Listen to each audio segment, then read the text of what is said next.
Hello, everyone. I'm Z Kesler. Some of you already might recognize me from the other webinars we've hosted. This week or month, I should say, the theme is marketing. So I'd be really curious to know what areas of marketing you're struggling with or curious about. I have a poll in here. I would love to know, how are you currently marketing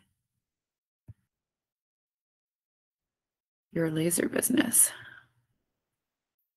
Did it show up there? Let me know if that popped up on your screen there in the chat. I don't see it on my screen, but it seems to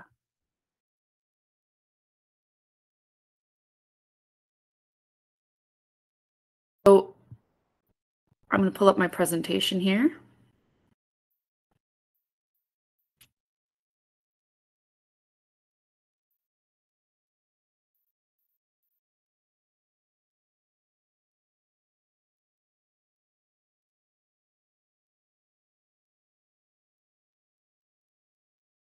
There we go. Can you all see my presentation? I hope so.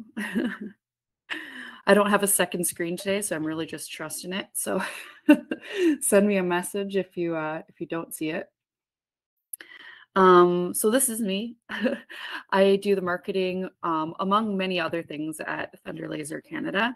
And I'll sort of tell you the background of how I got into this sort of thing. It was not the area that I thought I'd find myself in, but it is very necessary for the kinds of things that I find interesting, which is like arts, maker things, making. So here's some pictures here. On the left here, there's this little image of someone drew of me for one of the local Maker Faire events. And I thought that was kind of a cool logo for myself. So yeah, I do the marketing for Thunder Laser. I put together newsletters and the events and the ambassador program, as well as anything needed on the website, blogging, and then also our CRM and that sort of stuff. So sales. But before that, I came from some interesting lines of work that kind of led here. So I worked with this project called Makers Making Change, which was a project where we paired people with disabilities with makers who had laser cutters and 3D printers, and designed them different devices to help them with their daily life. So how we used the laser cutter in this context was for people who couldn't communicate verbally. There's often like a device that kind of looks like a tablet that's used. And as they learn words, you can add more pictures on the screen. But one of the things that's common is that people who sometimes have verbal challenges, they also have challenges with accuracy with pressing the buttons, and they might accidentally press two at once. And so we would laser cut these acrylic key guards that would go on top of the screen of the tablet, and then that would help it so it was more like a specific button, so you wouldn't accidentally drag your finger across to the other buttons. So that was one of the ways I saw laser cutting implemented in a very practical way, and I thought that was really neat. I also was involved with Microsoft doing their sort of ambassador partnership programs. They have some really interesting stuff where if you can't play video games using a traditional controller, they have this thing called the XAC, the Xbox Adaptive Controller, and you can remap every single button on that controller to go to a different part of your body and make that button or joystick more or less sensitive depending on your ability. So that's some of the things I did. And I met Shannon from Thunder Laser through this type of makery work. Shannon ran the Maker Faire and some maker spaces in Calgary, and I was involved doing the exact same stuff in Vancouver. So Yeah, so okay, we're going to start here. So the very first thing that I'm going to talk about is just comparing different platforms. These are sort of like the common platforms that you might choose to make your website on. I know many people that are running laser businesses are sometimes doing it unofficially, maybe like under the table or maybe out of their garage and not having a website necessarily. So I thought this might be a good place to start, because if you're coming from there and then you're heading to start a website for the first time, you might want to know a little bit more about these platforms. I'm just going to exit out of this for 1 second just to make sure you're all seeing what I'm putting out, because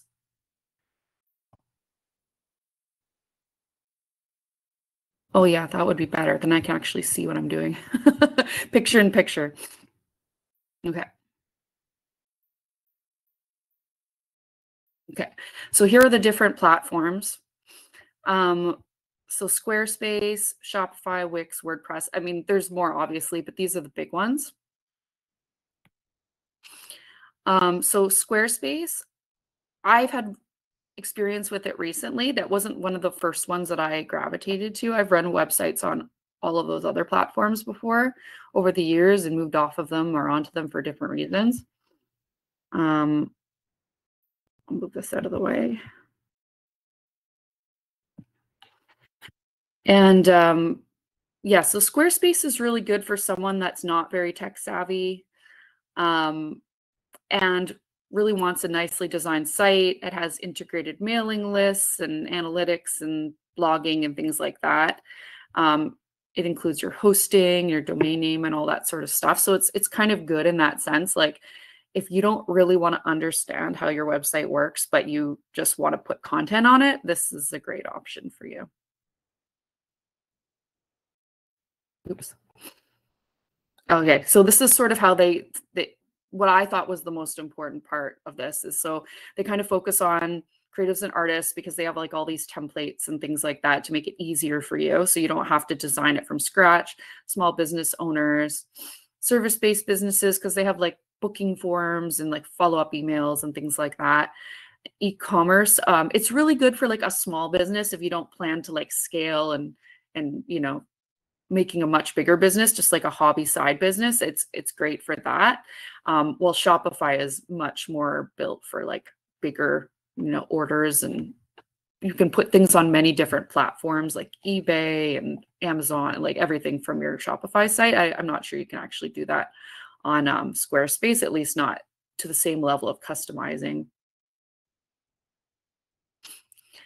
So Shopify is the next one. And Shopify is, I find I really like it. It's a little bit more expensive. I should go back and say Squarespace is almost as expensive as Shopify. But I think you get a lot more with Shopify, but you do have to kind of, there is a lot more options with it. I wouldn't say it's harder to use though. But when you use Squarespace, it's kind of, you have to make less choices, I suppose, is the way I describe it. With Shopify, the way that it works is like both programs, you have to choose your template and you have to choose some of your options. But with Shopify, there's a lot more things that you can do, a lot more apps that you can add. There is more options for the apps. Like you might like a certain program you used with like a previous website or like an app plugin, and they have way more options on Shopify. So that's definitely a thing to consider.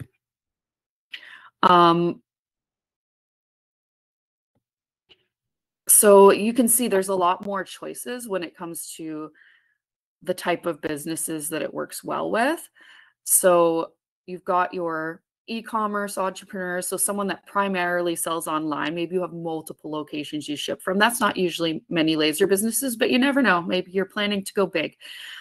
So there's that as an option. And then there's also like if you had like a retail store as well, which some people do, like Sticks and Doodles. So they have a POS system as well. So you can, you know, have your payments coming through in your brick and mortar store, but then you can also have it so that it integrates with your shop.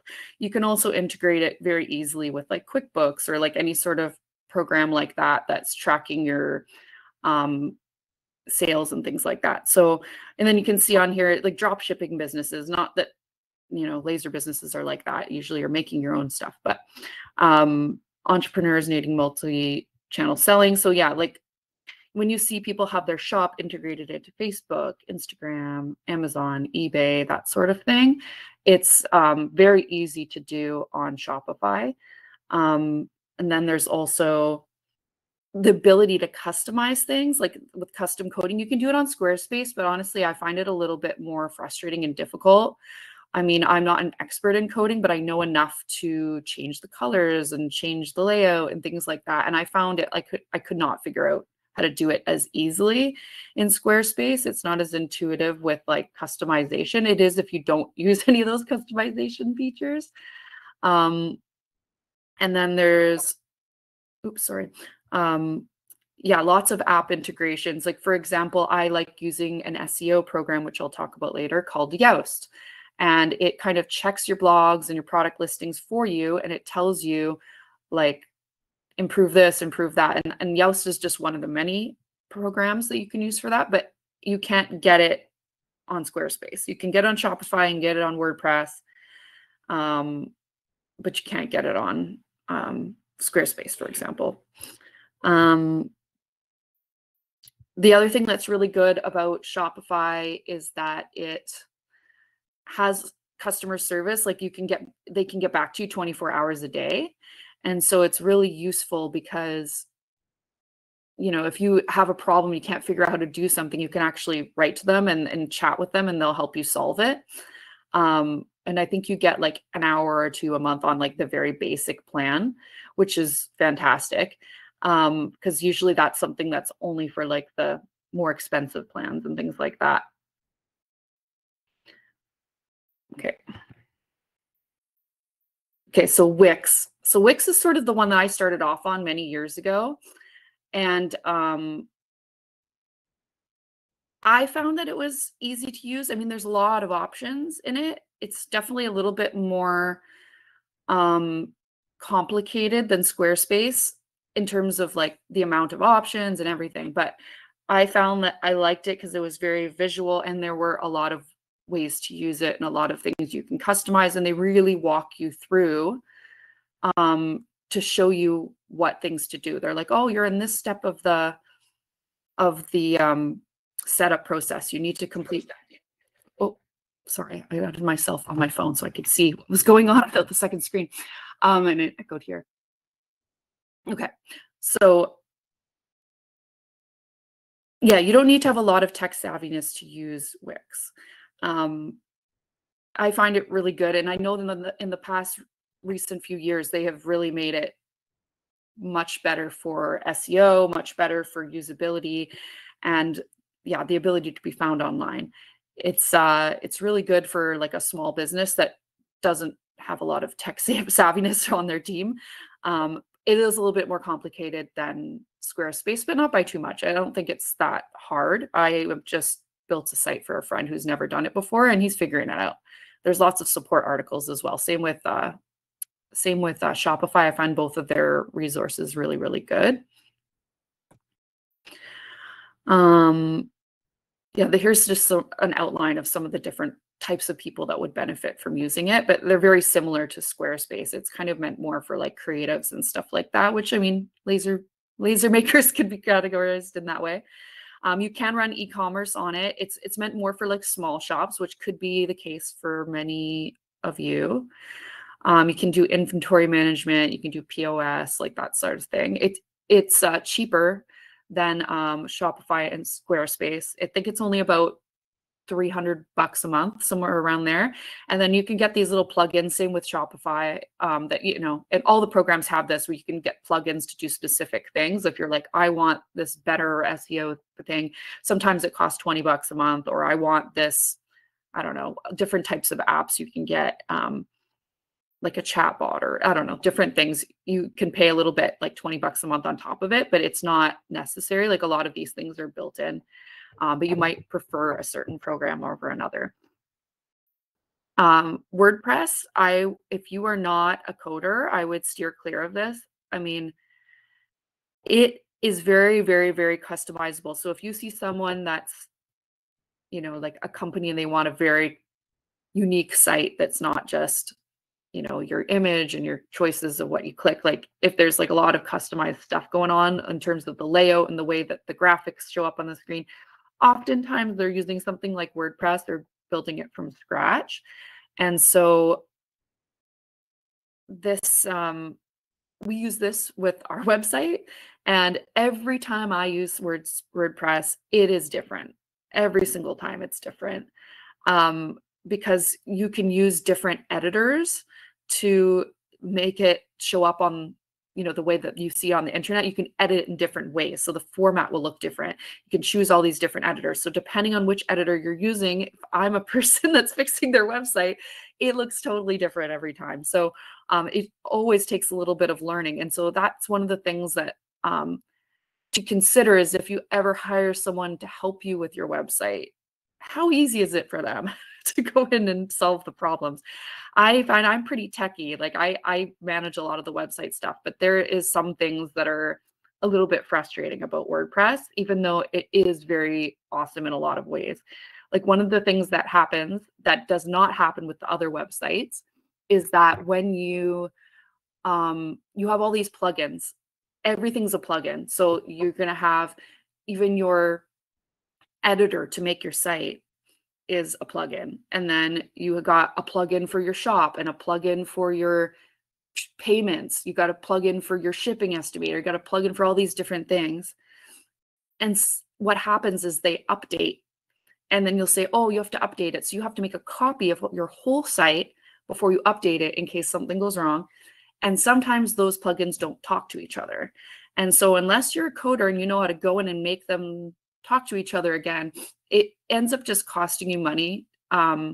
Sometimes it works without having to hire someone, but sometimes there's little things that happen that you need someone that's like more knowledgeable to come in. And I just found, like, I know what I'm doing most of the time, but there are times where I'm like, I don't know why this is happening. You have to hire someone for like a few $100s every few months. And I just found that using something like Wix or Squarespace or Shopify, they do all that stuff. They handle that. You just worry about your designs and what you want to put in your website. You don't have to worry so much about all that stuff. So, yeah, so it's meant more for small to large businesses, but it is about, I would say, I think $600 to $700 a year.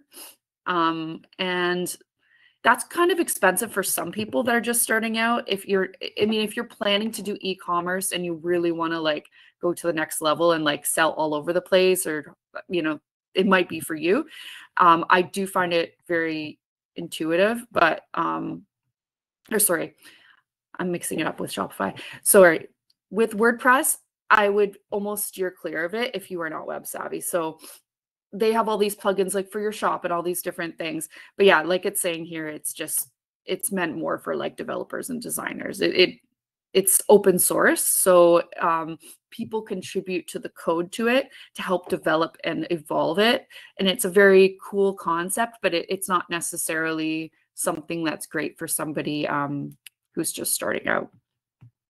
So here, I'll give a link to the presentation afterwards so you can look at this comparison. But you can see the sort of perks of each program. There's differences in the way that the SEO, the search engine optimization, and the keywords are ranked by different websites. Like, for example, Shopify is like listings and pages. So sometimes like, and then you have like posts on other ones, which are like blogs. So you're going to kind of get your keywords put out there in a different priority, depending on which website you choose as your platform. Also, I don't know how many of you are familiar with domain names. Like, for example, like if I want like thunderlaser.ca, that's my domain, right? So oftentimes these programs will include like a discounted rate or a free rate for your domain name for the first year or whatever. And that's a good deal. So they offer that with Wix, Squarespace, Shopify, but not with WordPress, for example. So that's just something to keep in mind. So I'm just going to come out of here for 1 second so I can look at all the, see if there's any questions. I'm just going to, so is there any questions so far?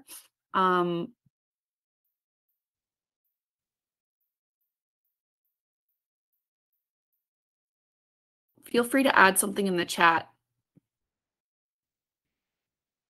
I market at markets. Okay. Okay, cool. So far, does anyone have questions about these platforms?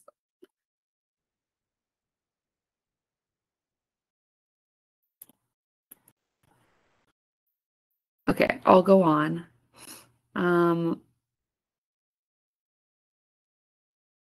Okay, and then I'll check after the next section since I don't have my other screen today. Okay.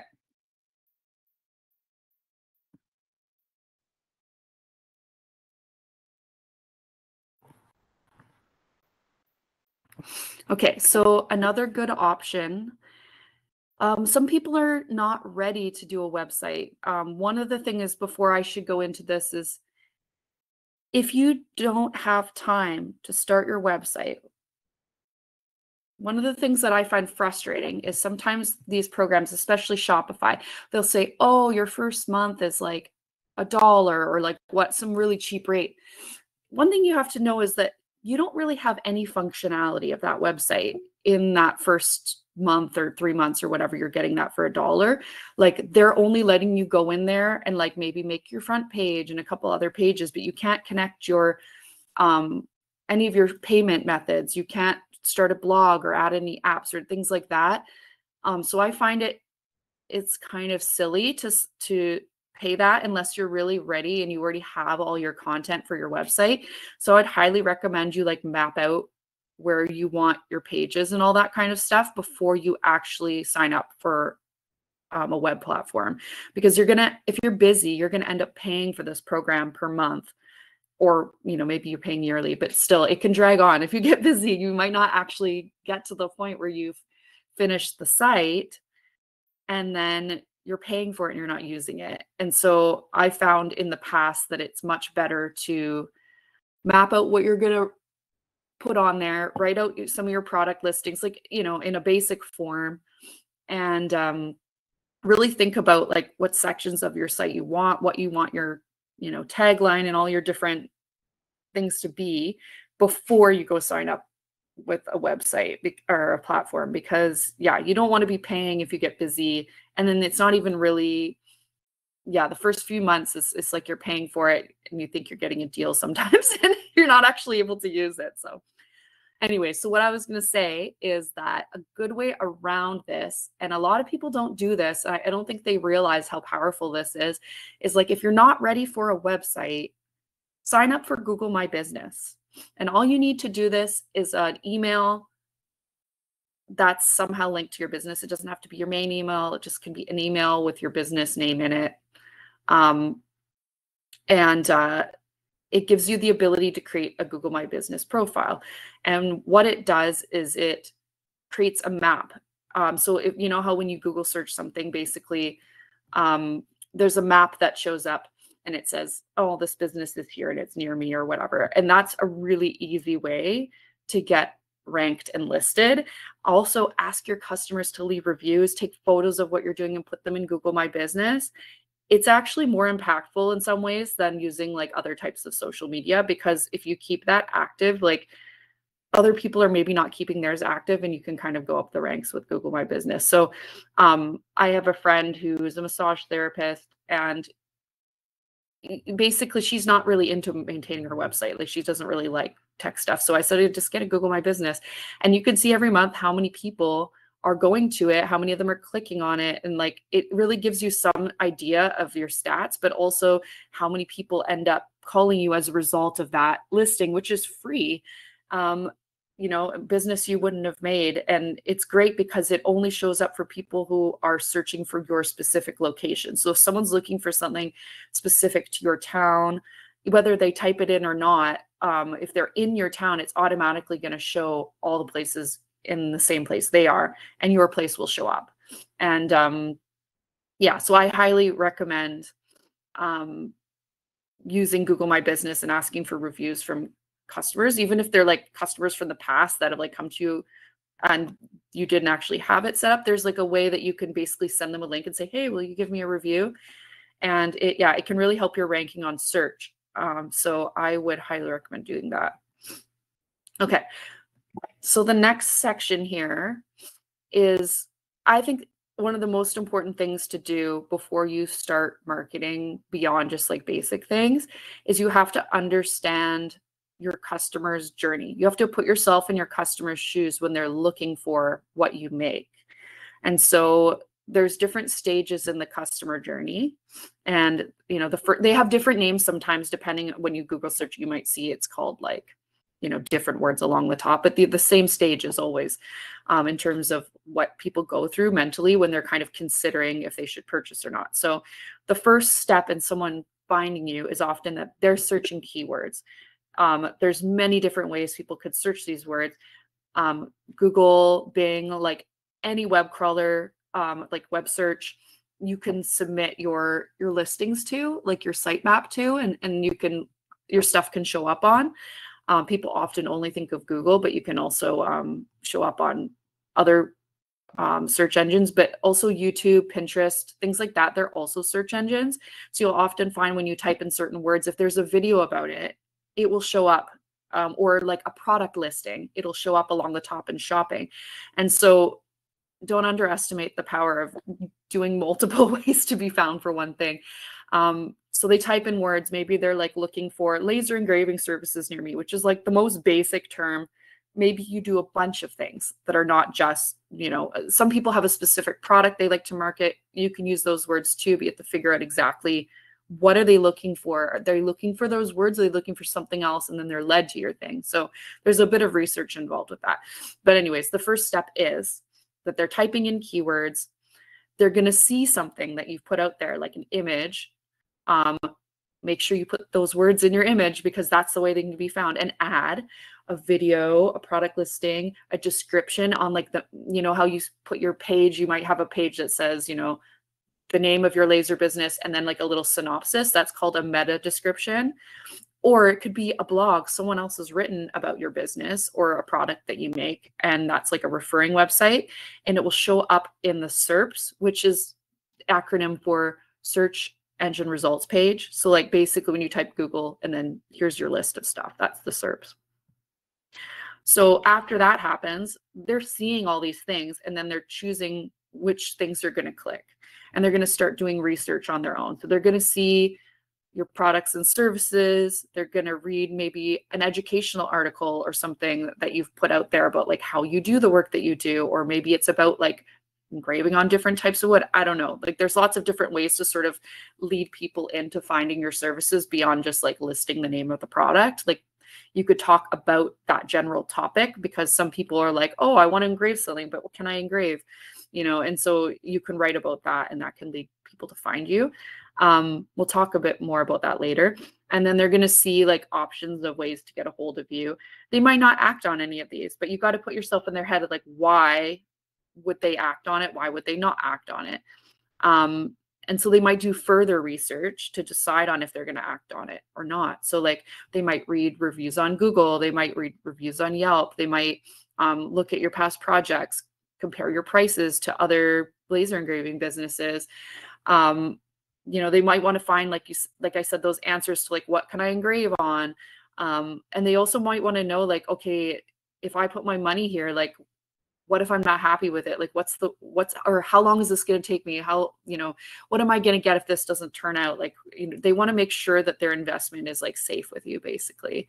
And so mentioning all these things, these are what they're thinking about. So having something about that on your website or in your sales process is going to be important. It could be in an email follow-up or something like that as well.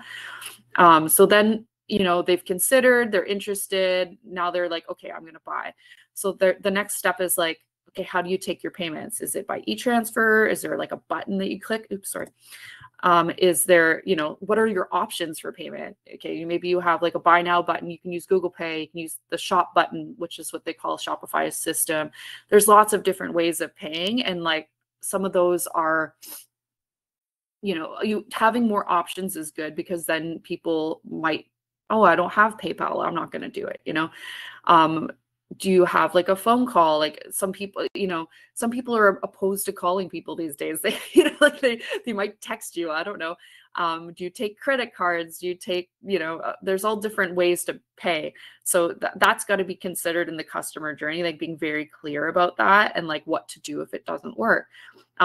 In that process of the conversion or the purchase, is there like an agreement they have to sign with you? Do they have to leave a deposit? Is there like a guarantee? Is there like an invoice you send them? Shipping info, or like a location that you send them to pick up, and like very specific directions? Is there any add-on sales you can add? Like, something else that people who like this might also like this. Like, oh, you like this hockey sign that I've made. Oh, hey, I also sell water bottles, like, or, stuff like that. So that's like the conversion stage. So just think about that in the way that you structure your website and structure any follow-ups or communication that you send to them. Then there's the like receiving of the product, right? So you make sure that you give them really detailed information. Maybe there's some steps about follow-up. Like maybe you make a sign and it's meant for indoors only, and they don't know that. They put it outside, then they're unhappy with you. So like that sort of stuff is really important. Yeah, and so customer education, care instructions, that sort of thing. And then also after they receive it, it would be awesome if you ask them for a review within a certain time period where they're like really excited, like within the first few days or week. Asking them for a review would be awesome, or to tag you in social media, for example. And then there's retention, which is basically like, how do you get repeat customers? How do you get them referring people? So, there's lots of ways to do it. You might not want to do them all. I'll talk about some of the easiest and best ways that cost the least amount of money. But you've got like newsletters, social media posts, showcasing like your new products and stuff. We have like an ambassador program, and the ambassadors have their own followers, which then helps engagement for people to learn about us, because they're doing really awesome things out there. Referrals, so someone's happy with what you did and they're referring, or like a loyalty program, like, oh, okay, like, if you order like this many things, you get something for free, or like, like those sorts of things coffee shops have and whatever. There's so many different types of loyalty programs like that. Not everyone's business is going to be a good match for it, but you might find that there's repeat customers, or like you're selling a lot to businesses and they might choose you because you have something like that to offer. So yeah, so the awareness stage, that's usually like your social media, your paid advertising, events, like that sort of thing is usually how you get your name out there. Blogs as well, product listings, but yeah, social media is kind of used in that way. Advertising is used in that way. Anytime you attend an event, a trade show, it's like letting people know that your product exists or your business exists, and they might not act on it now, but it's putting it in their brain. Like if you go to a farmer's market, okay, someone might not have anything they want to engrave now, but maybe like 6 months down the road, someone's getting married and they're like, oh yeah, I saw someone did that at the market. So even though there's not necessarily like an instant impact that you feel, often doing these things, like social media, tagging people, especially just putting stuff out on social media is like, okay, it's good to document, but if you have a way to tag people or tag partners or tag companies you work with, that's going to go further than if you just put a post out. So yeah, that's sort of the awareness stage, just in more details. So these are the kinds of questions you might want to answer. I just looked up like what are the common questions people might have. So this might be what's going through their head. You can look up a bunch of other examples of types of questions people might have for your product. I recommend getting the free version of ChatGPT and just saying, what would people be wondering if they're about to buy whatever the name of your product is? And it will give you a bunch of ideas, and it's actually very handy. So the interest stage, like we said, okay, so that's when someone's kind of like, okay, I am interested in this, and they're, going through. So that's like email marketing. For example, you have a pop-up on your page, and that pop-up collects their information. Then it kind of feeds them. It's called like a drip feed, where you just like give them a bit of information more about it so that they feel like, oh, okay, I'm learning more. Maybe I'll say yes. Or like someone maybe comments on your post and you comment back, or maybe you set up like events like this, like webinars or something. Not to say you would do this with your laser cutter company, but depending on what your business is, there's a lot of different ways to do it, like live demonstrations. Like, I don't know, people show their process and stuff on social media, or they might do a live and like just document what they're doing, and then people can ask. And sometimes it might not be that they buy something from you. They might refer someone to you because they're like, I saw this really cool thing today. Yeah, so there could be like resources, like for example, okay, maybe you make laser products for like use at weddings, like decor or something like that. You could make like a free ebook or a free, pamphlet about, different styles of wedding decor. Like, you could have like minimalistic style and a maximalistic style, and like a, I don't know, like a traditional kind of style. And like, I don't know, you could have a bunch of different styles of things. Like maybe you use photos or off of Pinterest, just showing examples of like how you would curate their sort of package of like decor that you're making. That's just an example of something that you might want to offer in exchange for someone's email. So yeah, they're going to wonder like, okay, how customized can I get? Like maybe how small can you engrave? Like there's probably questions like that as well. What materials, like, yeah, like we were saying before, the, can I put it outside? And does it have to be inside? How do I care for it? Like, those sort of questions people want to ask in the interest stage. In the consideration stage, it's about putting a lot of details on your website, making them understand that like they can have trust in you. So reviews and testimonials, samples and prototypes. Like people will contact us at Thunder Laser and be like, hey, can you engrave a sample of this specific product for me so I can see in this font size so we can see how well it works, like that sort of thing. Consultation services and stuff, so people can have that first interaction with you, and like they can ask all the questions they need, like maybe set up a calendar so that they can book a time to chat to you. Yeah, so they might have more specific questions now about, okay, I'm probably going to say yes. Okay, so what are the next steps here? Yeah, do I draw the design and submit it to you, or like do we meet together and design it together? Like they might have a lot of questions about this. So just like those specifics. The conversion stages, yeah, basically about the simplification of the purchase and like the steps afterwards. And so, you might remember when you go to some websites, like you might click away and go somewhere else. And then all of a sudden you get all these ads that are like retargeting you, being like, hey, get this discount if you buy it by this time. Like that's like an example of like trying to incentivize the conversion. Then there's, yeah, just making sure that you get back to people's questions and all that sort of thing. Because even if they don't end up choosing you in the end, they might be like, oh, that person was really nice. Like I'd recommend you to somebody else. So all these things have a big impact. So yeah, questions to ask. How do I place an order? Okay, do they call you? Do they fill out a form? What do you need from them? And what do they need from you to feel confident? Make sure, just say you give them a quote. Is there any chance that that quote could change depending on, certain circumstances? Like, sometimes you think something's going to be a certain amount of money and then it's more, or, like just letting them know, like, okay, this is how it is, so they're not surprised. This one we kind of covered a bit more when I was talking about it, so I won't go into details, but just like the details of like what happens when you receive the object, right?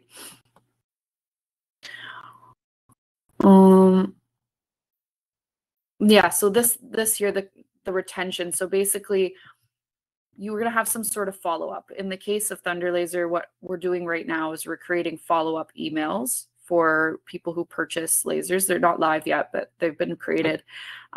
Basically summarizing the best videos and articles that we could find online about how to start using your laser. Because people often will write to us and be like, okay, what, we have like our 1 hour free training and whatever, but a lot of people won't necessarily use it right away because they go, oh, well, I only have one. So we want to make sure that they are finding the best articles and the best videos, because there's a lot out there. So we're going to make a series of emails that only go to customers that just purchased. And also then you might ask down the road, okay, you've had it for this a lot of time, like, what do you think? Or might ask them to tag you on social media. We try to put videos posts about things that keep customers engaged. Okay, this is a new product we have that might be beneficial to you. Like, for example, we're going to start selling consumables like wood and like acrylics and things like that, and lamecoids and leatherettes. So like, we're going to keep like customers know and keep them engaged, letting them know about this stuff.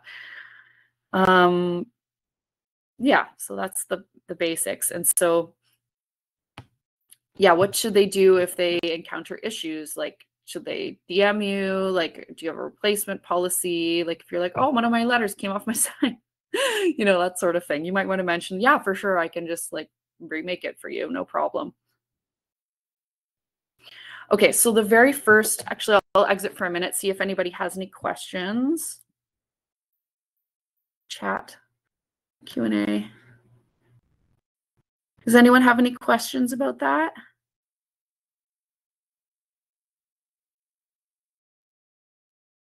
Give it a 1 minute. So the next thing I'm going to go into is some of the best and cheapest ways to achieve this marketing without spending too much money. So, because I know it can be frustrating being like, which one is the best and why? What's the biggest bang for my buck? And I've tried out a bunch of things over the years. Okay, so no questions. I'll go back. Okay. So I'm not sure how many of you feel about newsletters, but I was very skeptical of them because I find them annoying. But if you know your customer well, you segment your list properly, people, I don't know if you've ever had an email that you get from a company, you never read it, but for some weird reason, you don't delete it. That is kind of the bread and butter of what you're doing with newsletters. Sometimes people read them, some people don't, but you're keeping your name of your brand top of mind. And so the fact that they're not deleting it means that they are still kind of interested and that they're just waiting for an opportunity to engage with you again. And so it is worthwhile to do newsletters. And when I started implementing them with my own little side business years ago, I thought, okay, I'll give this a try. I hate getting emails, but let's just see what happens. Maybe I'll make them really cool. I have this brand where like I talk in puns and like stuff like that. So I try to make it fun for myself. And within the first email, I had so many sales and I was like, oh, this really works. So every time I send out an email, I get at least a few sales. So this is a great quote. It's like, it's more expensive to find new clients than it is to retain and grow the ones that you already have. These people are already your fans. They already like what you do. They already put money towards what you're doing.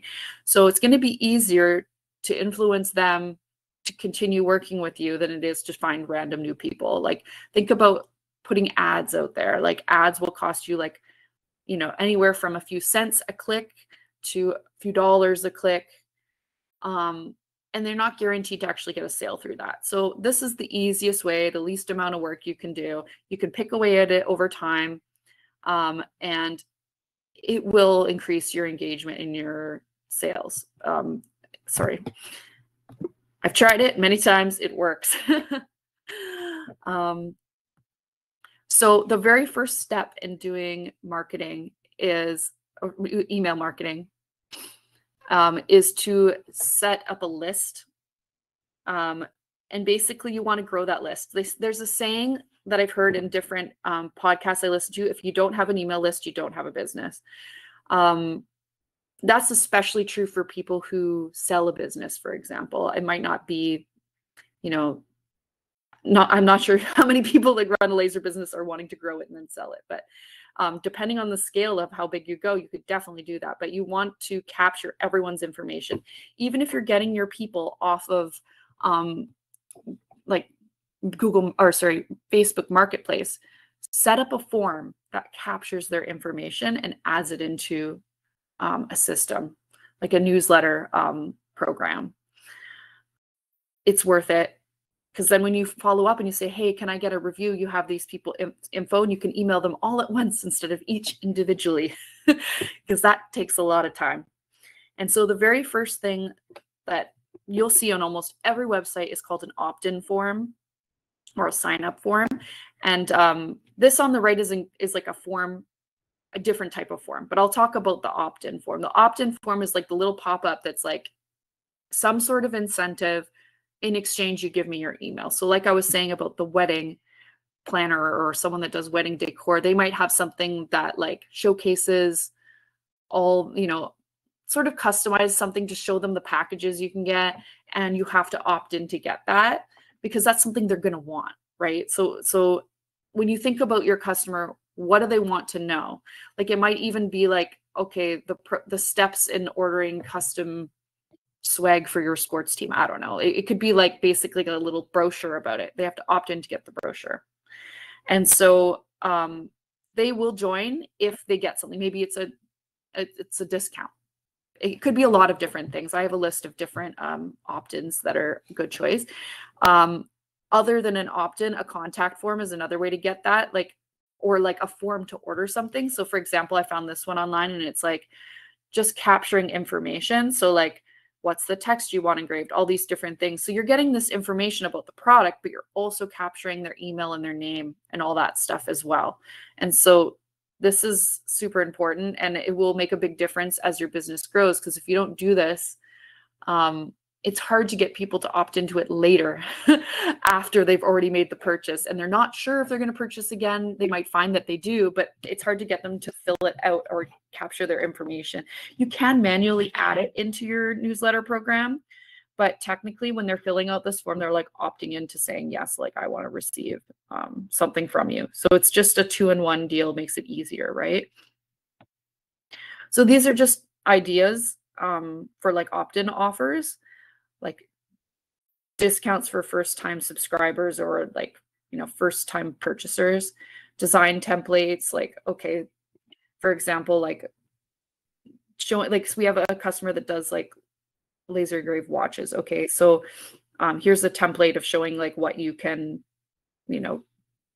write on the back, and this is the amount of space you have. There might be like templates of like showing them where your usable space is on a product, or yeah, downloadable ebooks, DIY projects, like, so giveaways.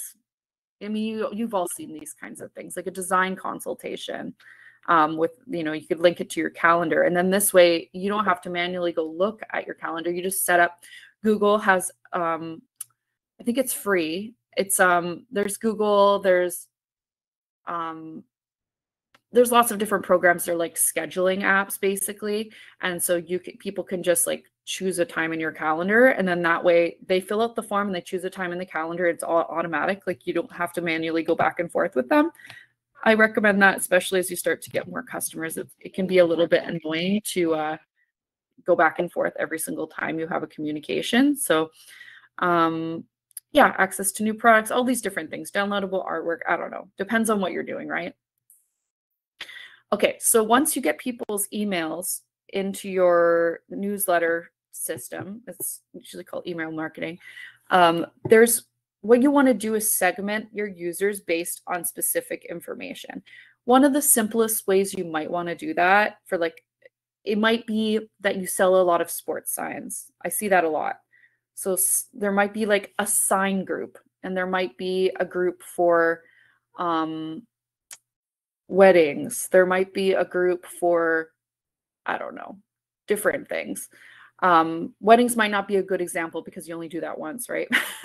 But people who had a wedding might also want something for their baby shower. Like there's just certain life events that sometimes happen after you get married that might make for, a next logical thing for marketing, right? Or like maybe this couple has a house together, what they might use for their house. So a custom, I don't know, like doormat or thing for their front of their house with their number. Like there might be things that are kind of tied to the lifestyle or like the life events that have happened, that you can kind of deduce and guess things that they might like.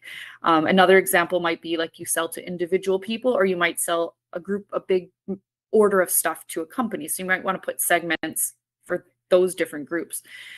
And so anyways, this is some more details. So one of the ways that people segment their groups is like geographic. So for example, you know, maybe you're part of a community where you speak Polish. And so you're going to have these people from your Polish community. You might want to speak to them in Polish, but other people, you're going to speak to them in English. So you might have like a segment in your newsletter that's the version of it's in Polish. Or for example, you know, for companies that are selling all around the world, some like people don't celebrate certain holidays, but some people do. So you're going to be like, okay, North America, a lot of people celebrate, I don't know, Easter or Christmas or something like that. There's going to be some deals for that. But then there might be that you sell to other places. They have different holidays and different things that they celebrate. So you might have special promotions for that. Maybe not necessarily going to work for your company, but just an example of how it works. The next group is behavioral. So for example, you know, you might find like, so it says this one here says engagement level. So, I mean, when you get to a higher level of like doing this kind of stuff, you can actually like track, okay, someone came in, they put something in their cart, they left, or someone came in, they looked at my website 3 times. Okay, they're clearly interested. How do I engage them enough to purchase? And that's when you sort of get like pixel tracking and things like that. That's kind of like down the road for a lot of people, but you can set up a really simple automation with your newsletter software that's just like anyone that put something in their cart and didn't finish their checkout, check in with them and say, hey, or give them an incentive to finish their checkout. Yeah, so there's just different behavioral things that you can say, okay, this person purchased this. So for example, how to get these people in these groups. You don't do it manually. You do it according to what they purchase or according to what any action they take, right? So just say they purchase a wedding sign. Okay, well, you're going to put them in the wedding group. Or if they purchase like a whole bunch of mugs, well, they're probably someone that's in charge of a team. So they're probably more like an organization or company. So you can say, if they buy this, then put them in this group. Like I run a little side business where I sell stuff to teachers and I sell stuff to artists. And so I have a group for individual artists and I have one for teachers. And I'm going to send teachers like lesson plans and things like that they might like, that's tied to the thing they bought, because I know it's going to benefit them, but I'm not going to send the lesson plans to like the individual person, right? So the more customized you can make it, the less likely someone is to like start deleting your emails and stop reading them.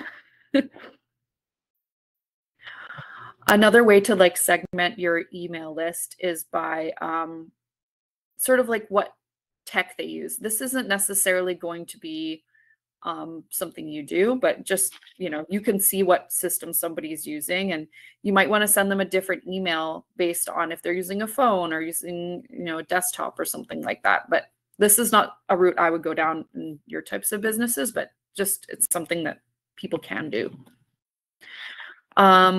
Psychographics. So yeah, lifestyles and interests, beliefs and values. So like you might have people that are like, I don't know, maybe they buy some sort of plant product that you have, like plant propagation station or plant themed something. They might also like other products that you have made that are kind of on the same theme. So you might want to do it that way. Or, you know, you might like personality, yeah, so it could be like by interest and stuff like that. There's lots of different ways to segment it. Like, you know, it says people also liked, you know, like if you go to Etsy or one of those sites and it's like similar products. And so the person who buys like the, I don't know, baby thing might not be as interested in the sports thing. I don't know. I'm not sure, but you'll sort of start to catch the drift of like, okay, customers tend to like this thing, and you know, like you start to kind of deduce it the more things you sell. And then these are the different programs you can use. There's lots of them, but these are the ones that I'm familiar with. I like MailerLite the best. Some of the websites have their own built-in sort of like newsletter type thing. These ones have a lot more options for like automation and like groups and things like that. So I find that I kind of like using these as a plugin instead. They're very, very powerful. I took a class on ActiveCampaign and I was kind of blown away on what was possible with it. That's probably way down the road for many of you, but for like, you know, someone that has like a business that's like really doing a lot of sales and has like staff, they might want something that's got like a lot of power, because it takes a lot of work. Once you set it up, it automatically does things for you instead of you having to recontact people, try to sell them, hope people walk in the door. You know, like it actually really works. It's a bit of work to set up, but it does work. Okay, so I'll come out of this for a second and just see if anyone has any questions. Is this overwhelming? There's a lot in here. I don't know how many people know this information already and how many people it's totally new to.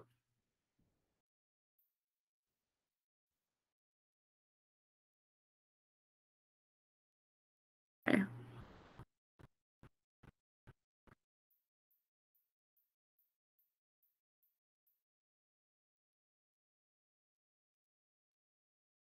It is a lot. I know you don't have to do it all at once. I would say the easiest thing is to just set up the Google My Business and set up a newsletter with a form. That's the first advice that I would have. That's the simplest. Okay, I'll go back into the presentation.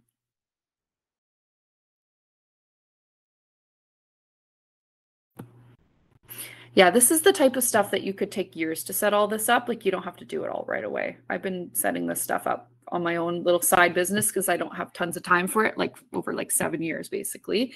And you just get better at it over time and you refine it and add more things. I do it on planes. That's the best time to do it.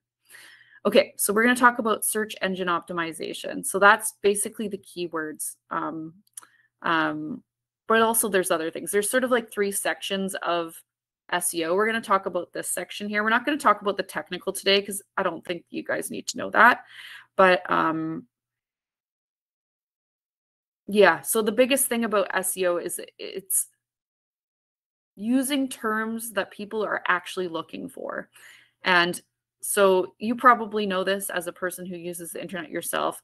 Remember back in the day, we used to go through so many pages before we found what we wanted on a web search. Now it's like most of the time you find it on the first page. And so you want to be on that first page. That's the goal. And so we talked a little bit about this before, the SERPs. So search engine results page. So I just typed in laser engraving services results for Vancouver. And you can see these places have shown up because they are Google My Business listings. And they have the map and it shows you where they are.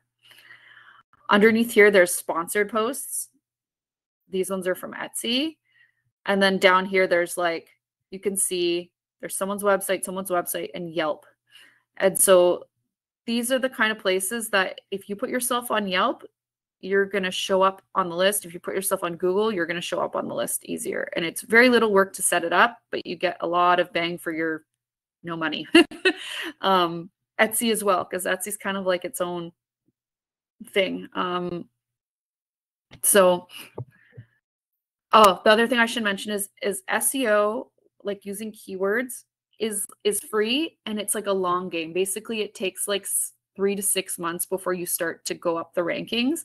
I have a friend where I set him up a website. I haven't done a ton of work on it yet, but I can see that his rankings are starting to go up because he's been on for like 2 or 3 months, and he's starting to get, like, instead of 0 visits a month, he has 30 now, and soon it'll be 60, and soon it'll be 100, and it slowly goes up. And the more blogs and the more product listings you put out there with the words that people are actually typing, which we'll talk about how to find out, you'll start to get more traffic. So yeah, keywords are the words or phrases people are typing in. So there's ways that you can integrate them into your website in the title, in the first sentence, in the description for your page, in your product listings, that will make you get found, right? So for example, there's different programs that you can use. I'll talk about some free ones that I have found helpful. We have a paid fancy version for Thunder Laser, but for many years I used the cheap for like almost free one. It's like $10 a year, and it's really handy. And so you type in sort of like your guesses of what you might want to write. So or what you want to find. So I can write engraving, but it's going to just talk about engraving in general, or it's going to talk about things that can be engraved, and it's going to talk about anywhere in the world engraving. It's not going to show me a business. But if you type engraving in a specific place, or like, it will show you the engraving services in that place. And so you can see here the C shows up in this program that I have. That means commercial. That means like they're trying to sell a service. It shows you how many people search that a month, 320, which is okay. And also how many people are using that same keyword on their website. Not many people. So if you use that in the title, first line of a blog or product listing, a heading of your product listing, there's lots of ways. I can talk a little bit more later about how to make it so you're more likely to be found. But when you see, like, it'll give you a rating of like on one of these programs of like how easy it is to rank. If it's green or if it's like a low number, that means it's pretty easy. You can also see people are like running ads and they're paying about $1.42 per click for using those words. And then you can see this is another option. There's less people that have typed this. There's less competition. And then there's this version right here, right? So, but it's cost more per click for this one. So someone's like, oh, well, I'm going to pay more for this one because I don't know why. Maybe it's sometimes the game is to find the words that have the most people, like the ratio is like, okay, you've got a lot of people that are searching for that word, but the amount of people using it is low. And so you kind of want to find this game. You don't want something like a lot of people are using the same words. So you can see if I type in just laser engraving service and not Vancouver or not like a specific location, there's like, this one's like 50 per month. It's not like 320 or 110. And it's not really that specific. So like these people aren't necessarily going to buy from you because you don't even know where they're located, but it is easy to rank for it. So you could put it on another page and maybe you'll get some work out of it, or just depends. Even if you put Canada, it would be an improvement from this, because at least here you don't really know where they are. So you might not get a sale out of it. So for example, you know, you might type in the words here and then you can see, okay, somebody's sponsored it. So this is an ad. These two are ads using these keywords or variations of those keywords. You can see company swag is theirs. This one, the keywords are laser cut. So you can see that swag is like the keyword, and then this one's laser cut. So they've paid to get this first spot. Oh, darn. Oops. I don't know. I accidentally. There we go. I can move this over so you can actually read it. There we go. Yeah, so okay, pages that rank in the first position can expect 39.6 click-through rate, which means they actually purchase. And then if you're like second or third place results, it's like almost half and a third. So if you're first, if you can get to first, for whatever means, you can use a combination of organic traffic with just putting the keywords in your website, or you can also run ads. Like most of the time, ads help you get to the top as well.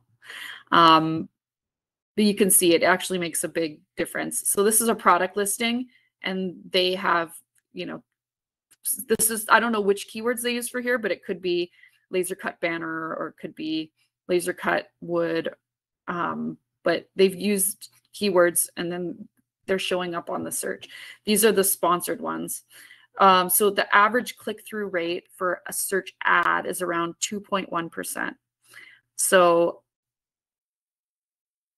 yeah, so it's not actually that great to run ads. If you're a bigger company and you can afford it and you're using keywords that are like not that competitive, it's worth it, but not usually if you are like a small company, unless you kind of want to like cheat your way to the, well, I wouldn't say cheat. It's still fair. You're paying, but basically even when people don't buy things, you're still going up because more and more people are visiting your website. So a new company might do that just to get traffic to their site so that it goes up organically as well. So this is one of the programs that you can use. It's called Keywords Everywhere.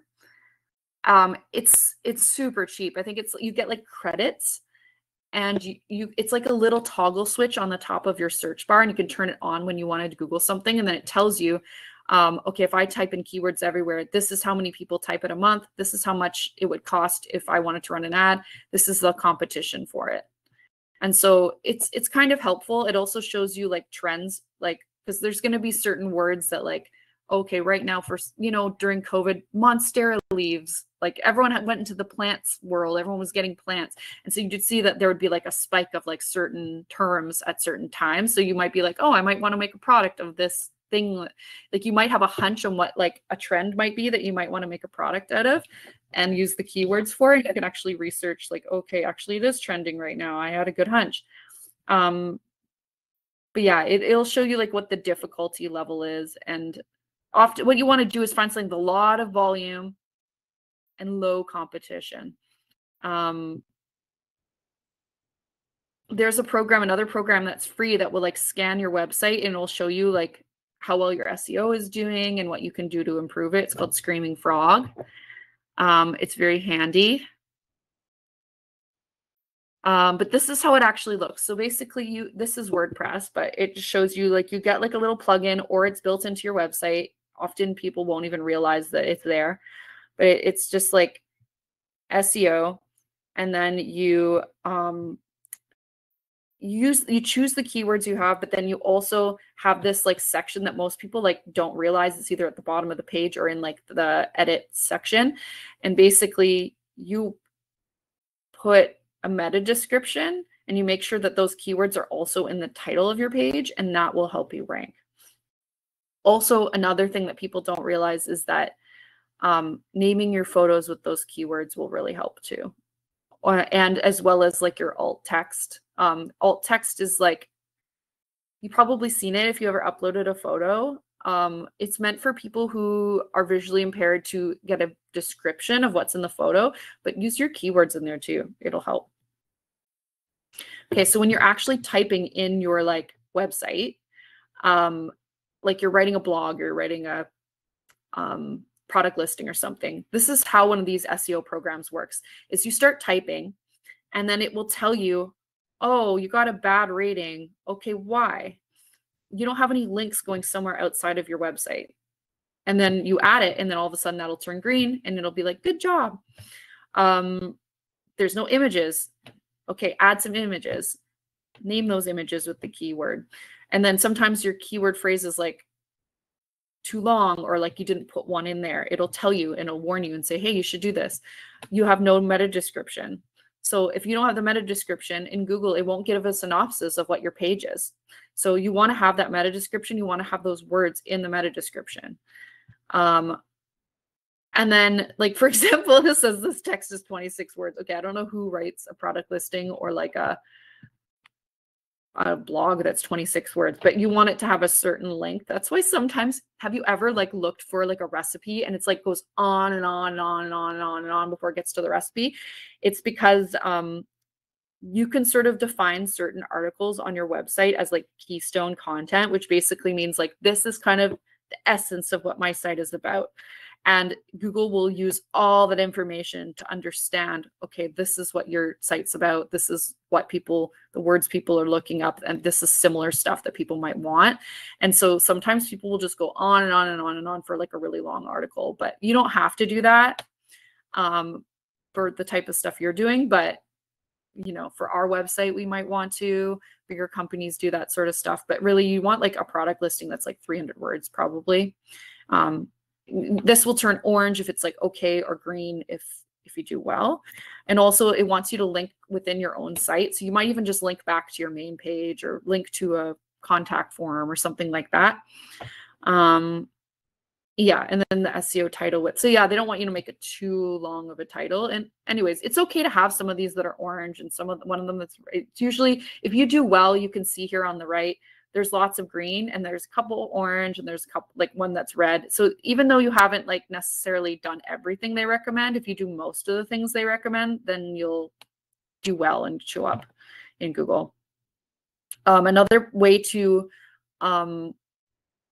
find out like keywords that you can use, like for example, if you have like 10 products that are similar, you're not going to name them the same keywords. It's not good to duplicate, right? So you might, like in Google, you know, when you search and you like scroll down, it says people also search for, you can use these variations and that will help and like a different group of people find what you're selling.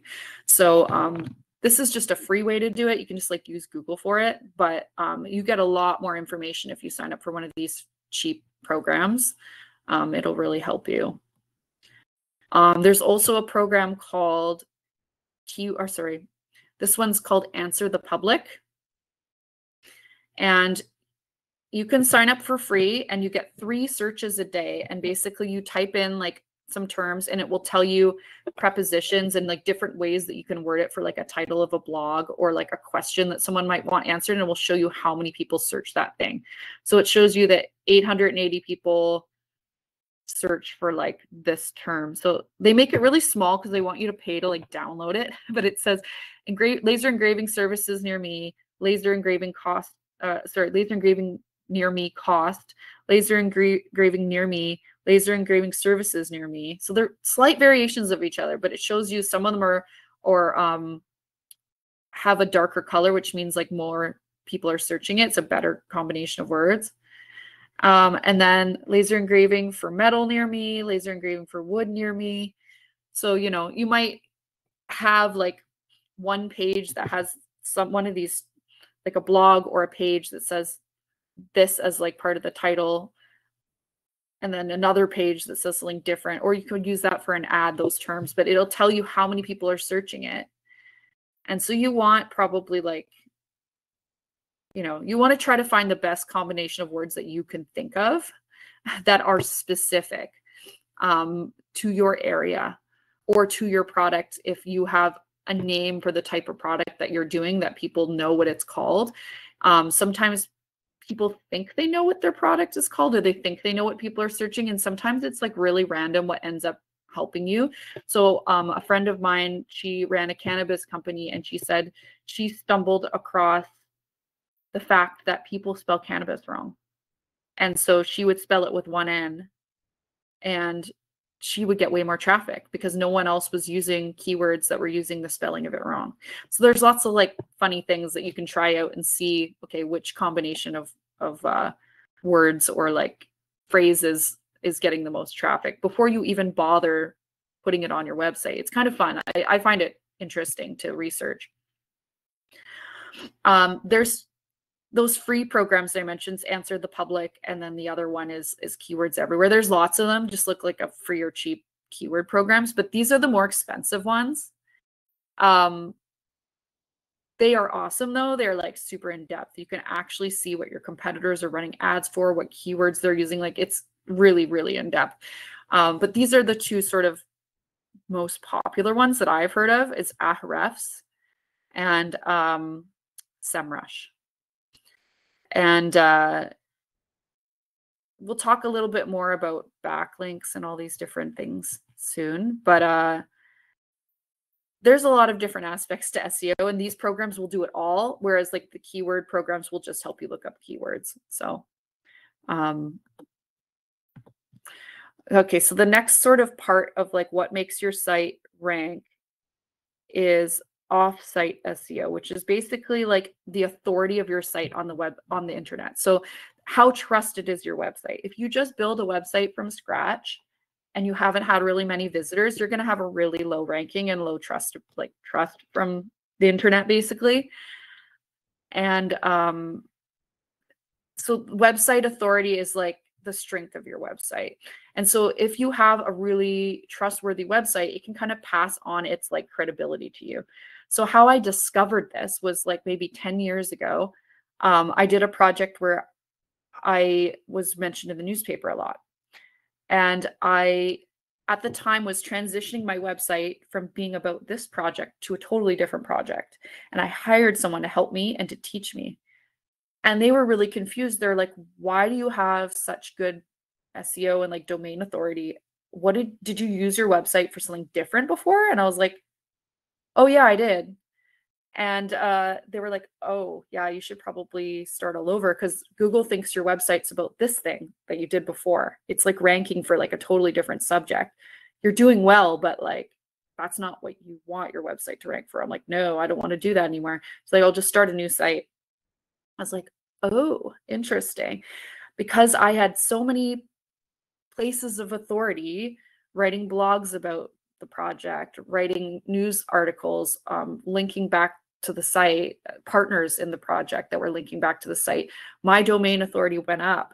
And so the news was contacting me, asking me for comments on articles about these topics. And I couldn't figure out why. And that's why, because when people typed in those words, I came up higher.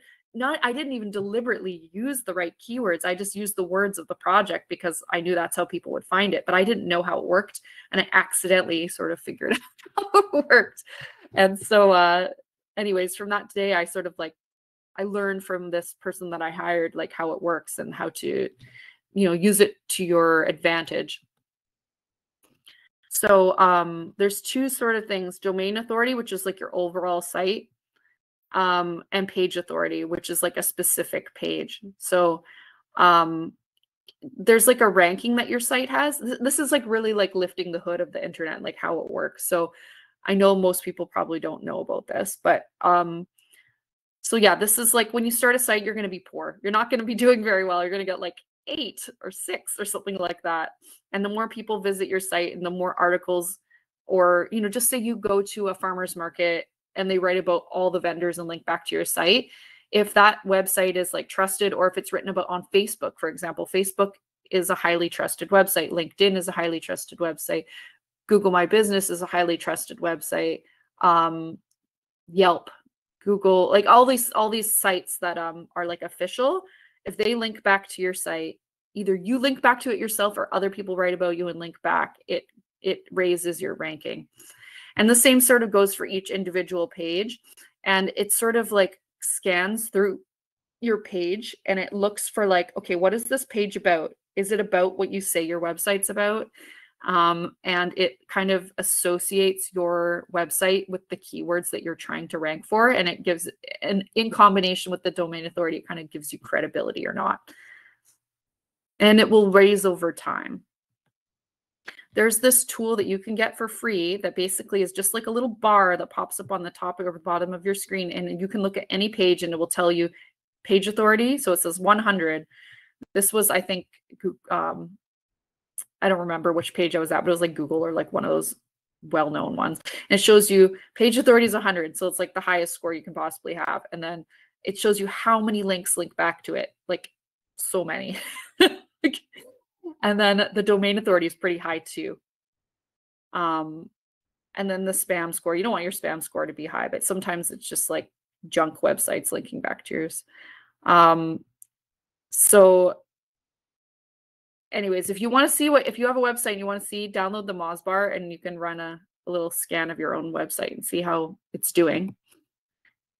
One of the best ways to increase your score of your authority is backlinks.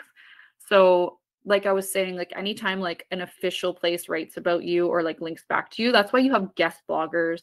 Or if you write a blog, or just say you do an event or do some sort of thing like, oh, I went to the local hockey arena and I like did a special pop-up engraving people's water bottles or something, and the hockey arena writes about you and it's on the city website or something like that, that's going to be like link back to your site and give it credibility. So anytime you can get mentioned on someone else's like official thing, that's not just like your friend's website that does like a little hobby thing. Like if they are actually like a proper blogger or someone that like makes a living doing it, they're going to have a higher authority. Yeah, so the backlinks are one of the best ways to get your domain authority to go up.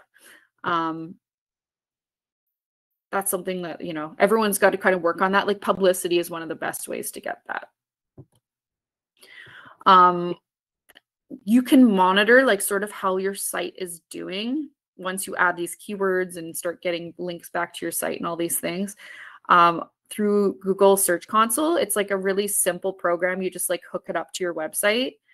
Every website can do it, can hook up to it. Most people don't know about it if they're not super tech savvy, but basically you kind of just put this code between the sites and basically they talk to each other, and then you can kind of monitor your website and sort of like how you're doing over time, find out what things people are liking and clicking on and how many times you're showing up for, because you might write like 10 blogs and one of them gets really popular. And then you go, oh, I should do variations of that combination of words because that's clearly working.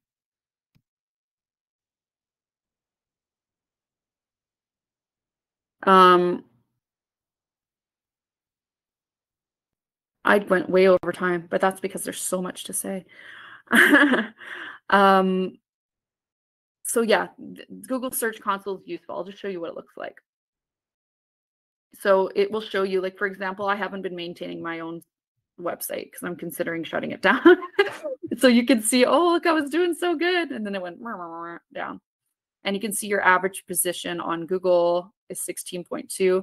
The average click-through rate is 2.1. I'm at 1.4, but this is over 12 months. So you can sort of see how it's changed. I can also see the terms that people are typing in to find what I'm doing. You can see how many people click on them. And then you can also see the pages that are popular and all that kind of stuff. I don't have too much more, but Google Analytics is like a way more advanced sort of thing than Google Search Console. It's more meant for like sort of tracking where your customers are coming from, not just the things that they're choosing to click on.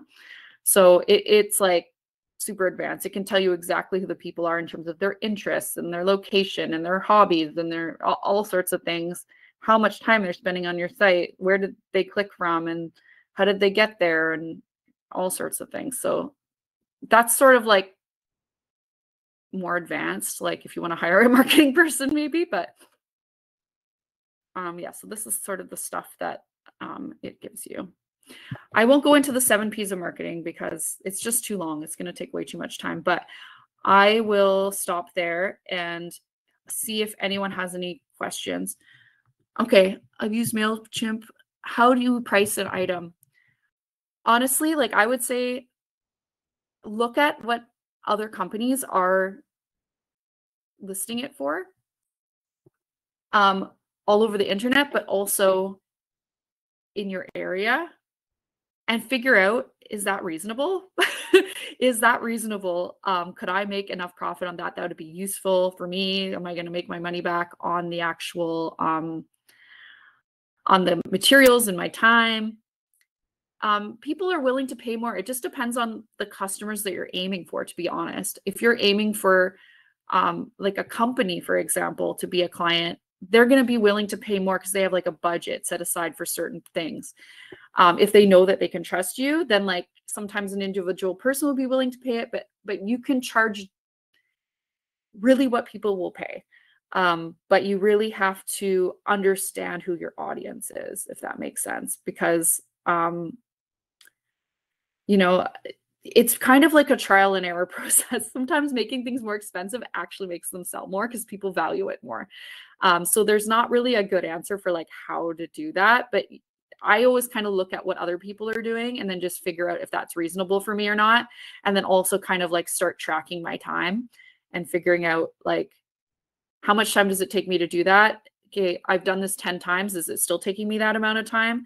Like, is it worth my time to keep marketing this product? Because it's like, maybe it takes too much of your time and you're not getting paid enough. You try raising the price. Do people still want it?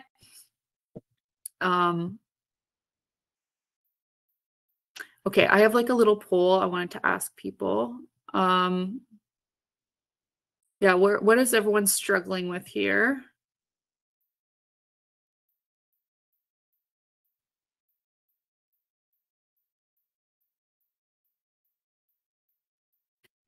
I'm not sure about like the time on the laser part. I've seen lots of different opinions on this. I mean, because you're trying to account for the use and wear and tear of your laser, right? But there is design time as well, right? Depending on if you've made this project before or if it's kind of like another iteration of a project you've already done.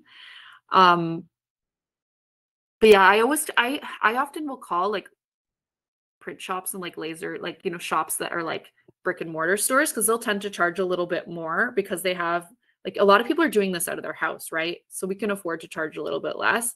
Not that we necessarily should, but I often will call all these different companies that are doing a brick and mortar store and find out what they're charging because then I know, okay, someone will pay that. um, yeah, it's hard to know what the formula is. I've seen lots of debate about that on the message boards and things.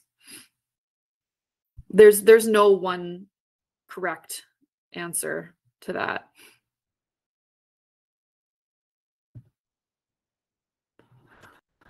Okay. Just looking at the results. Okay, I have one more question. So just like a disclosure, so on the side I sort of do this to help out small businesses and stuff like that because I find it interesting. I find it fun to help people with stuff that's usually very frustrating and not necessarily something you have time for or sometimes even something you'd be interested in because sometimes it's much easier to just do it, you know, under the table. But if you're interested to sort of like grow your thing and you don't really have the time to do it yourself, which is most people. I do this as like a side gig to Thunder Laser. So if you need help in the next few months or even year, I'm happy to meet up with you. And um, I think it's in the actual event invite. Let me just check here. Yeah, there's an application I put there. It's like in the invite. There's a link that it's just an application so I can understand more about your business. And I can set up some of these basic starter things and sort of like teach you the next steps and like what to do. It's not too bad. Often if somebody else sets it up for you, it's like kind of gets you on your way. I have many friends I've helped do this kind of stuff that really don't know what they're doing at all. And you know, you can see that they're starting to get sales and they're starting to get results and stuff like that. But it is something you have to pick out over time. And it's not just like you put something on the internet and all of a sudden everything sells. Like you got to do it in combination with like getting some publicity, going to markets, like things like that as well. And doing partnerships in your community. That's like one of the most powerful things you can do is getting partnerships in your community with like, you know, like if you have kids, like get involved with the local teams or the school or like, you know, different organizations and stuff and maybe make them something little and go, hey, I made this for you. Like maybe it's just a keychain just to introduce yourself and show what you can do. Something that takes you almost no time to just, or a really cool business card or something, just to show them that, hey, I do this. And people are really kind of wowed by the laser. I think people are really interested in it. And if they can help someone that they know, they're more likely to hire you than other people. So that is like the number one way to market is to just network with people that you know. And you don't have to know them well, just make them something sweet and go, hey, I made this for you. I do laser engraving. And in their own head that you don't even have to tell them, hire me if you want it. Like they're going to go, wait a second, can you do this too? And so, yeah, it's just like a nice little kind gesture that you can give to people in your community that will spread the word really easily. And I found it that always works. People like helping people they know and they like customized stuff. So yeah, is there any last questions here? Just gonna go back to the Q&A.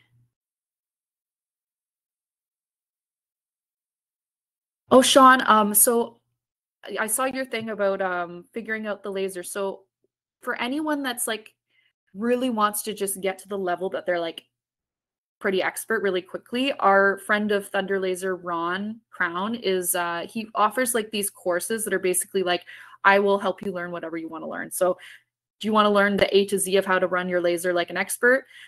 He will give you like completely dedicated one-on-one time. So if you want something like that, we have someone that we work with that's doing that. We obviously have support as well, but that's not going to be like, you know, like a 10-hour consistent nonstop course the same way that Ron can do. We do have like the ability to, you know, we have like the free training, but then we also have the ability, if you wanted to just book like an hour, that it's like a paid hour on top of your training, like you could totally do that as well in terms of like learning more about the I'll put the website of Ron in the chat here before I go. He does laser mentoring. He's actually a friend of mine. I live on a small island, and it turns out I moved to this island and he has a thunder laser. So that was an amazing coincidence. There you go. I put the link in the chat. Ron is well known in our local area for making all the signs of the businesses.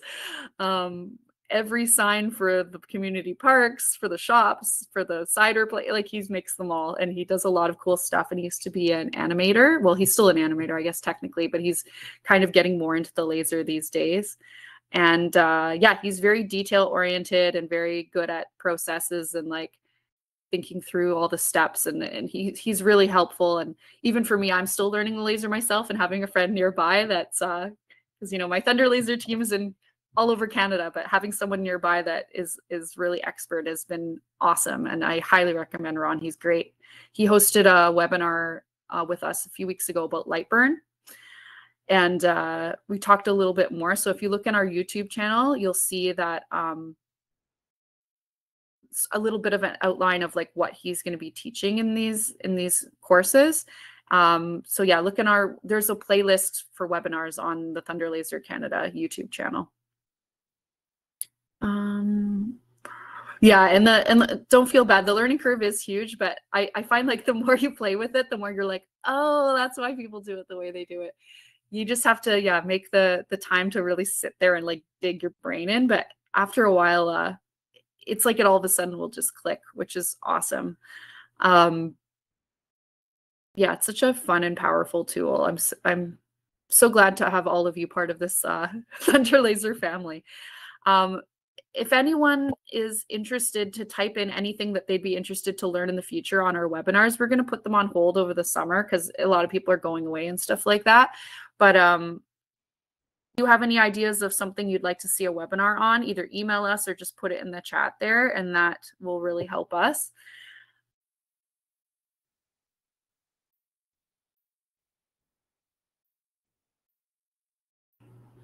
Yeah, okay. Well, I guess we'll end it there. There's so much to say about marketing. Maybe we'll do another one to talk about the 7 Ps of marketing. You never know how long these things are going to take until you're doing it and you're like, wow, that's a lot of information. But yeah, start with Google My Business. If you're not going to do a website and you're not going to do anything, if you already have a website, get a newsletter and an opt-in pop-up. Those are the first things you can do that are super simple. And for any of the people that fill out the form that I linked in the event invitation, I will get back to you and we can chat about what you need and if it will be a good match to work together. Yeah, thanks so much for coming, and happy lasering, everybody.